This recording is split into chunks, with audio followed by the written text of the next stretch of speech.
to the Tech Byte on how to compute honor roll. I'm Beth Elliott, and today we're going to be going over how to compute honor roll, how to see the result, and do that with the reports both in the staff portal and the reports in generations and looking at it individuals.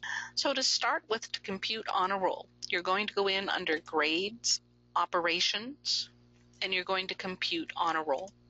In here, it's going to show you the levels of honor roll that have been set up. Now, you might want to run all of these at once, always starting with the highest level of honor roll, going down to your lowest.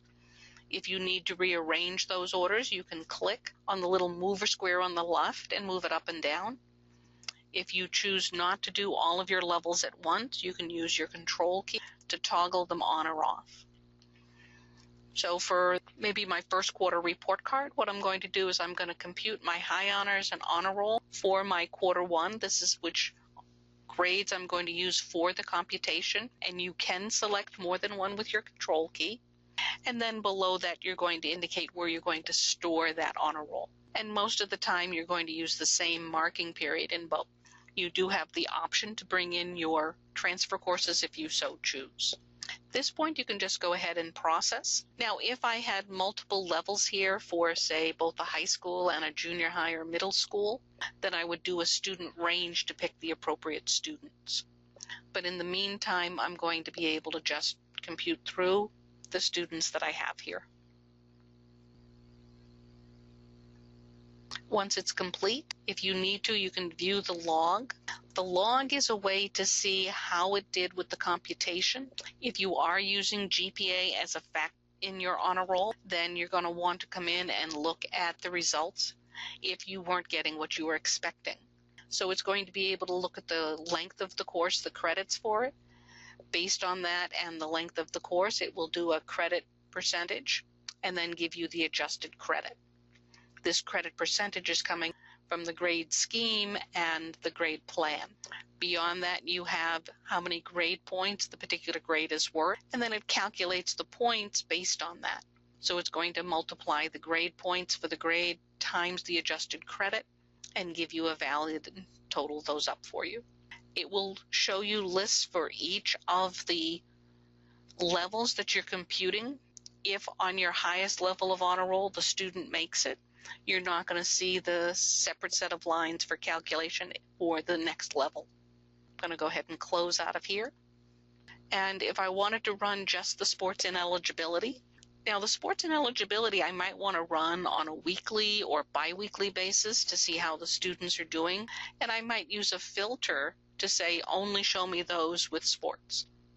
In the meantime, I might want to run it on the quarter one. And then at the bottom, instead of storing it in the quarter one field, I might want to store it somewhere else so I have access to it, but it's not going to be where I would normally print this on a report card. At this point, I can go ahead and go back and process. So if you're using, say, the MMS web portals and have the teachers putting in their grades, then those grades are being updated on a daily basis. So each time you run this, it's going to adjust according to whether the students are failing. And that's how easy it is to compute your honor roll. I'm going to exit out of here. And to look at an individual student, I'm going to go into the grades student grade editor. When I come into the student grade editor, one of my tabs is for honor roll. And when I come in here, I'm going to be able to see each of the honor rolls that have been computed for the student. I can see the level that they achieved, the information needed for a GPA, and if they are not included in an honor roll, then I can go ahead and click on the reason button, and it's going to show me why the student did not make this level of honor roll for that particular grade field that I stored it into. So for my final exam that I'm using for my sports ineligibility, I'm seeing that the student was not within the grade limit for class 5, which was my failure. The student had 0 grades in class 5, and the minimum number was 2. So it's letting me know they didn't make it and why. I click OK and look at my other reason, maybe for my quarter 2 honor roll. I'm going to be able to come in and see what's going on. So here we ran all 3 levels of honor roll, including the sports ineligibility, and it's showing me the GPA that the student made and the fact that it was not within the limits of my 95 to 110, or between 90 and 94.9999. This might also tell me that they were not within the limit based on how many credits I said they had to have, or based on how many courses they had to have. But it's really handy having that available. If I want to print everyone's honor roll, I can do that under grades and do the print student grade record listing. When I print that, I can opt to uncheck everything but my honor roll, and I have the option to include the reason for not achieving honor roll. If I do a student range and just pick a couple of students, I'm going to click OK and print. And for each of the students, it's going to show me which honor roll they achieved for each of the fields I stored it into. So it does give me that option. The flag here for the C is whether it was computed or manually entered.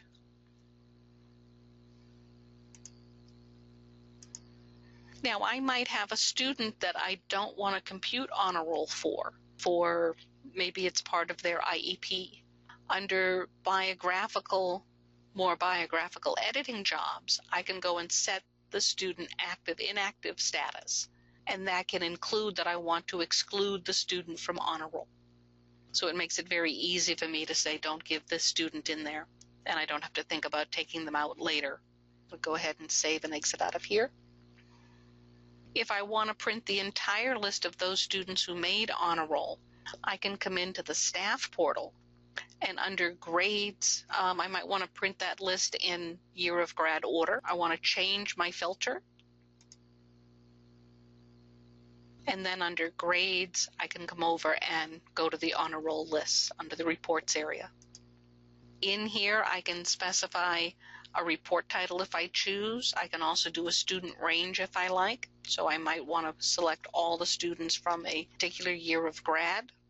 And now I have 135 students, or I can clear that out and say, go ahead and give me everyone, and I'm back to hitting my check mark above that says select everyone, so I have all 503 students. Below the student range, I can select the honor roll levels to print, and you can pick and choose which ones you'd like to see. And then below that, you pick the marking period you want to print it for. So if I go ahead and click for the Q1 honor roll, when I print, it's going to show me the students that made honor roll in Q1. And it gives me those. Here's the high honors for Q1. The students are in year of grad order, and it's showing me that manual or computed of how they ended up with the honor roll. And then if I go to the next page, it's going to show me the first page of my honor roll. So my GPAs here are a little lower, and that could very well go to more than one page. When I'm in the portal, I can export this to either Excel, a comma-separated delimited file that's a text file, or I can go into Acrobat and make it into a PDF. Depending on how your browser is set up, when you click on the export, it will either save it to the default folder, maybe into your downloads area, or it might ask you where you want to save it. To the right of that, you have the ability to go straight to your printer. So either one of those are going to work. If I go back in MMS Generations, I can do a similar thing under Grades, and I can print my honor roll lists. In here, I do the same sort of thing I did in the portal. This time I might want to just do my sports ineligibility list and go pick the marking period or the grade field that I said to compute into. Now I left it in an all student, active student filter and student name order, so it's just going to be pure alpha. And now I'm going to go ahead and go print, and it's going to show me that list. So there's the list of the students who are listed under sports ineligibility, so they had 2 or more failures. The M and the C here are my manual or computed, and it gives me the list of who they were. Now you do have an option by going under your output option button here to output to Excel, to a PDF, or to that comma-separated text file. When you select, say, the Excel file here, you will have the option to change the name of the output file and the location of where you want to put it.